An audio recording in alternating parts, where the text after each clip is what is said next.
गावरान ब्रोज पहिल्यांदाच सिटी सुंदरी शिवाय फिरतात।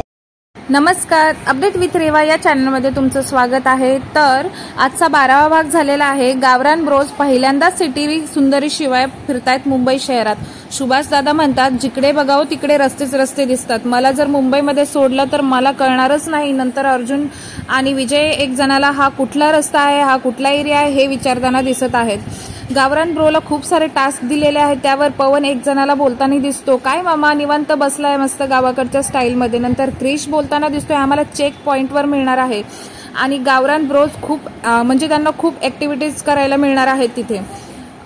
पवन बोलतो, 5 लोकांना बोलवून आण, मला इकडे नारळ फोडायचे आहे। म्हणजे पवनला हा टास्क आहे काहीतरी। आणि ऋषिकेशला असा टास्क होता की एक लेडीज टॉप एका पुरुषाला विकायचं आहे, त्याला हा टास्क आहे।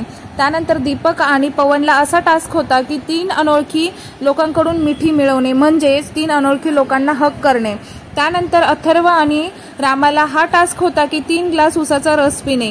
त्यानंतर सुभाष आणि पंकजला हा टास्क आहे की काही अनोळखी लोकांचे कौतुक करायचे आहे, तेही 5 शब्दामध्ये। आणि म्हणजे अनोळखी लोकांना त्यांच्या समोर जायचंय किंवा आता कोणी थांबतो कोणी नाही थांबत, त्यांना कोणाला असं थांबवून त्यांचं 5 शब्दामध्ये कौतुक करायचं आहे। आपले सर्वांचे लाडके गावरान ब्रोज जे आहेत ना, खूप आनंदाने हे टास्क पार पाडत आहेत। यावेळेस त्यांच्यासोबत सिटी सुंदरी नाही आहेत। सिटी सुंदरी ही खूप छान त्यांना शिकवण्याचा प्रयत्न करते। त्यांना शिकवताना सिटी सुंदरीची खूप चिडचिड होते आणि ते गावाकडचे असल्यामुळे त्यांना पण इकडच्या गोष्टी शिकायला थोडा वेळच लागणार आहे ना।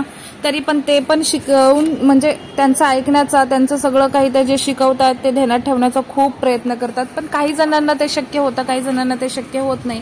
पण या टास्कमध्ये गावरान ब्रो जे आहेत खूप एन्जॉय करतात आणि त्यांना जे टास्क दिलंय ते अतिशय आनंदाने पार पाडतात। खूपच छान एपिसोड आहे आजचा, खूप छान झालेला आहे। आणि गावरान तुमचा कुठला फेवरेट आहे, गावरान ब्रो किंवा सिटी सुंदरी? तुमची कोणची फेवरेट जोडी आहे नक्की कमेंटमध्ये सांगा। धन्यवाद।